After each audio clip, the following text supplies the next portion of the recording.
I also extend a warm and hearty welcome to Mr. Li Jian, Deputy Minister, Councillor,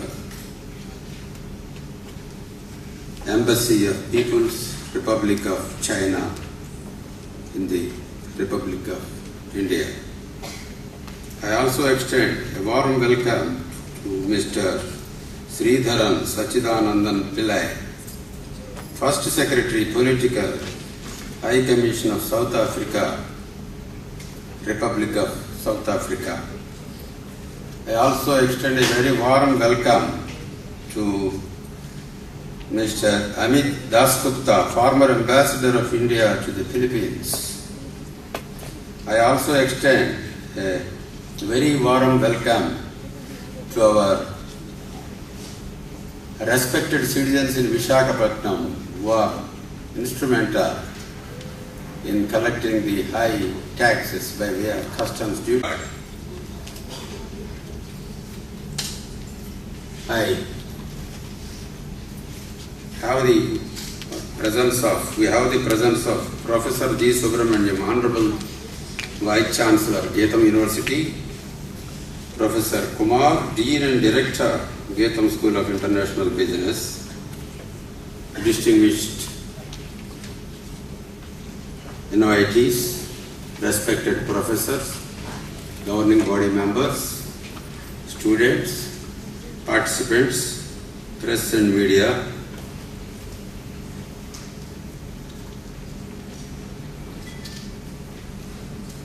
The cooperation between these nations, BRICS nations, the emerging nations and tomorrow's leaders. The BRICS nations are the tomorrow's leaders. Brazil, Russia, India, China, South Africa. These are the nations which constitute nearly an amount of 30% of the world's land area, and they account for 42% of the world's population. But they make only 15% of the world's GDP.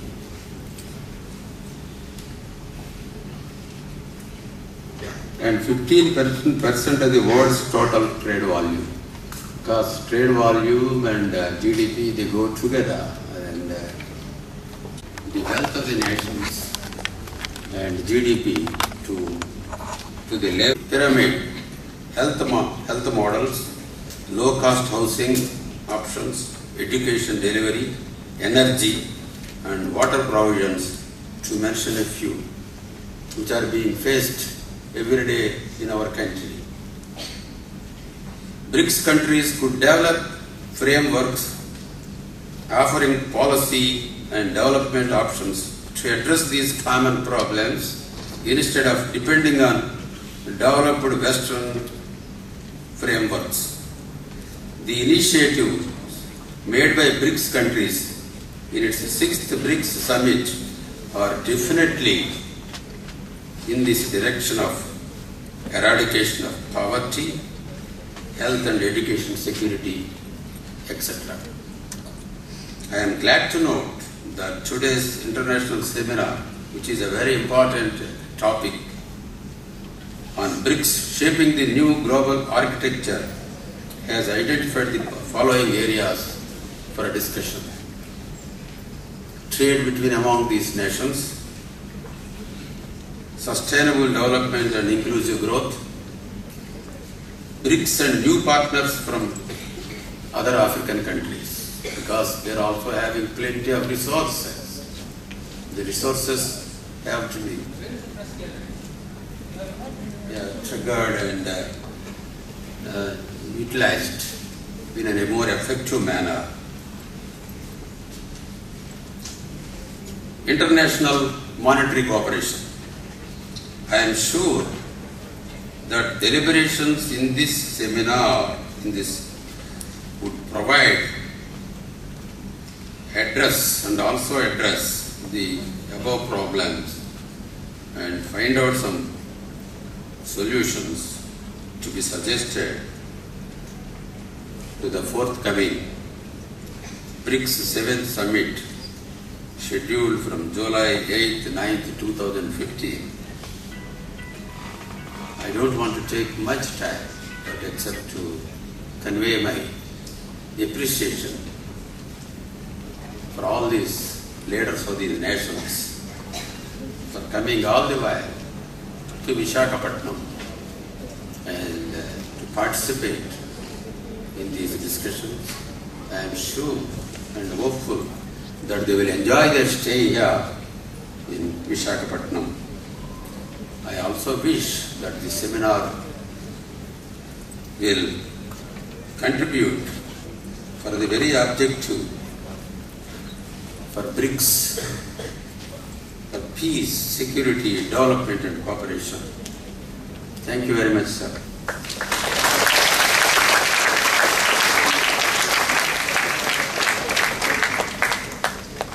Thank you, sir, for your address. May I kindly request the Honorable Vice Chancellor of GSIB University, Professor G. Subramaniam, to address the audience.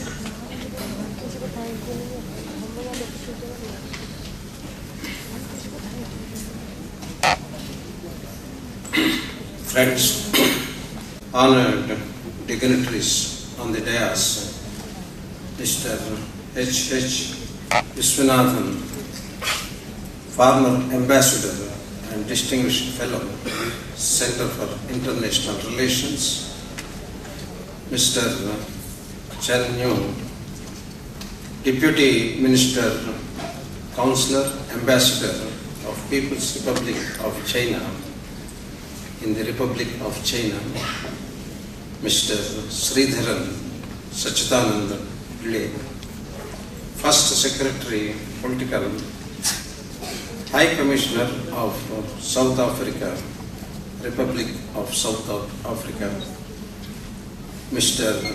Amit Das Gupta, former Ambassador of India to Philippines, Mr.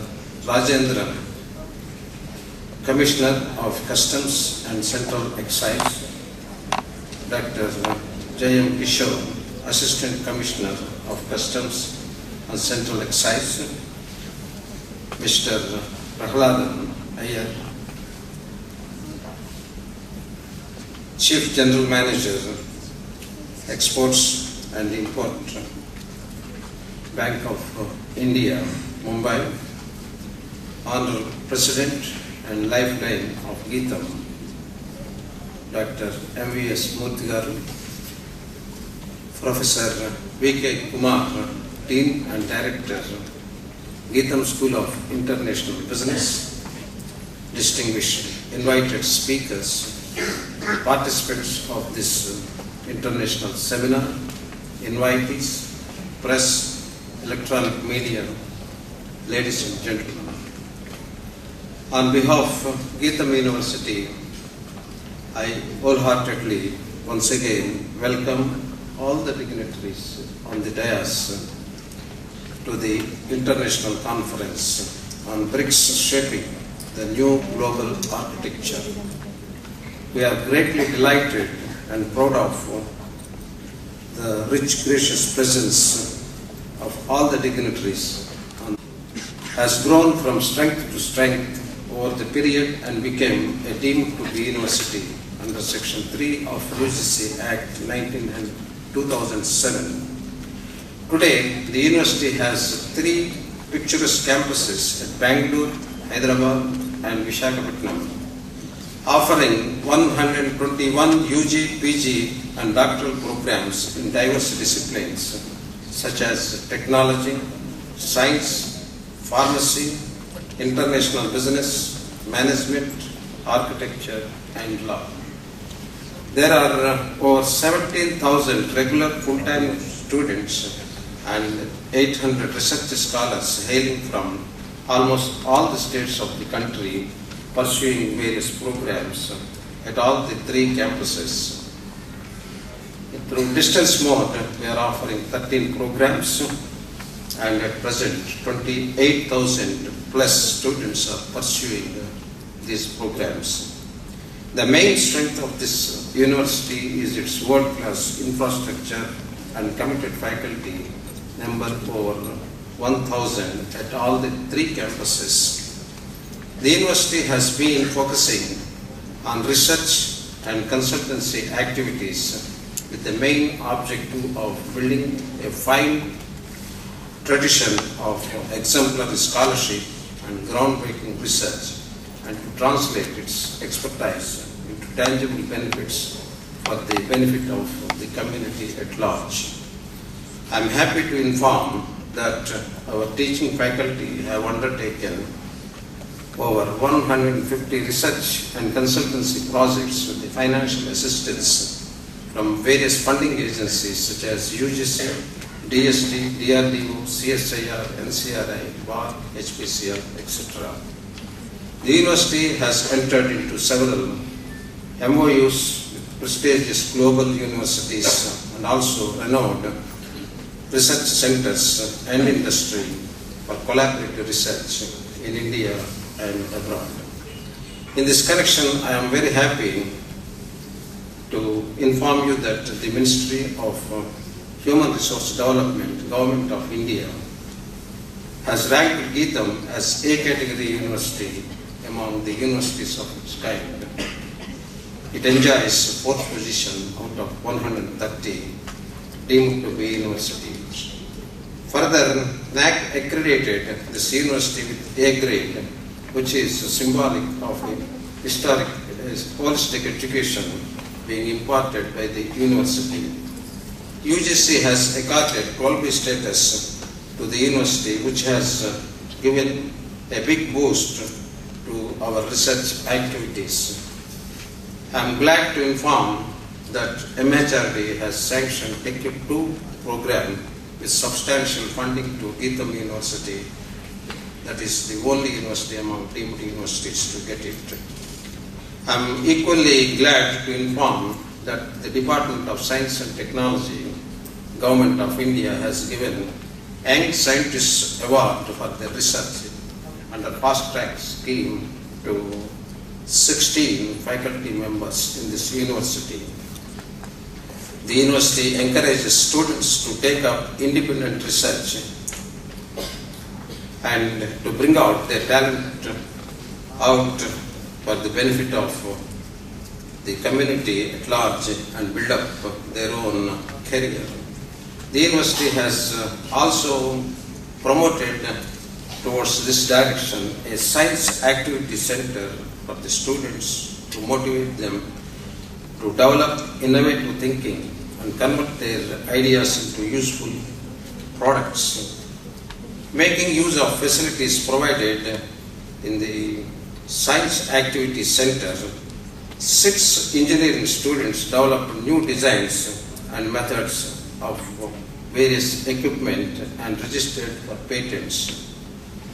Further, I am very happy to note that almost all the students registered for patents gone for production by establishing their own ventures. GSIB high standards are well recognized by the multinational corporations in IT, banking, and other fields across the country, drawing them to conduct campus interviews on large scale. GSIB has the first choice for over 200 global corporate measures for campus placements. The feedback from almost all the companies is only one. That is, they are repeatedly coming here for 2 reasons.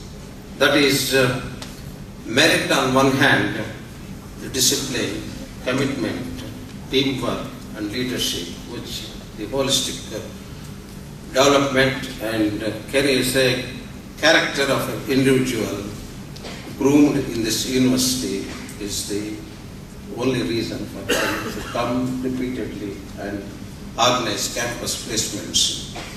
During the last academic year, over 2,500 students got lucrative placements through campus interviews, which is a record among the universities in the state of Andhra Pradesh. It is a matter of great pride and also satisfaction that the alumni of the university are occupying high positions in government and industry in India and abroad. Having 35 years of experience in higher education, including research, the university has done many things and become a torch, light to many areas. Now the university also offering the international business with 3 programs, and with a lot of experience for 2 decades, with a lot of confidence, we are prepared to take up the studies on BRICS, and as such I request all the dignitaries on the dais to kindly assist